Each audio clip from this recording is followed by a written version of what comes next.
And WGN Investigates has found the Trump Tower here in Chicago plays a featured role in the accusations. Investigative reporter Ben Bradley has more. Mr. Trump and the Trump Organization repeatedly and persistently manipulated the value of assets.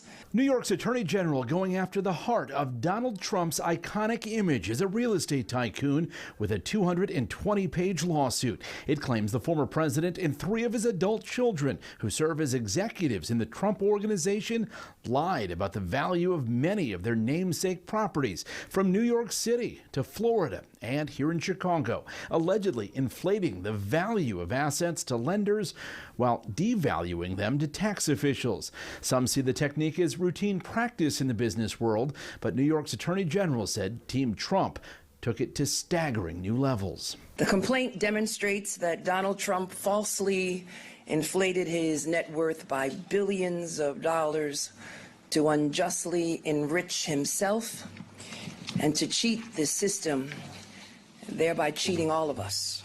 The Trump International Hotel and Tower in Chicago is mentioned more than 30 times in the lawsuit. Mr. Trump used his private wealth team rather than the usual real estate bankers at Deutsche Bank for the loans that covered what his company told lenders at the time was a valuable asset.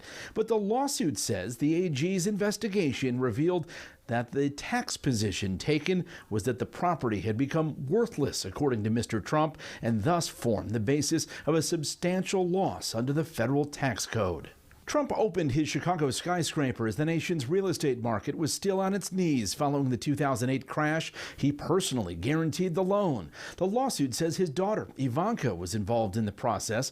The former president responding to the attack on his business and brand today by calling the New York Attorney General racist and saying, "I never thought this case would be brought until I saw her bad poll numbers. She is a fraud who campaigned on a Get Trump platform." Claiming you have money that you do not have does not amount to the art of the deal. It's the art of the steal. And there cannot be different rules for different people in this country or in this state. In addition to the $250 million potential price tag on this lawsuit, New York's AG is also asking a judge to bar the former president and his 3 children who were involved in the business from conducting commercial real estate transactions in the state. She's also turning over her findings to the IRS and federal prosecutors. Ben Bradley, WGN Investigates.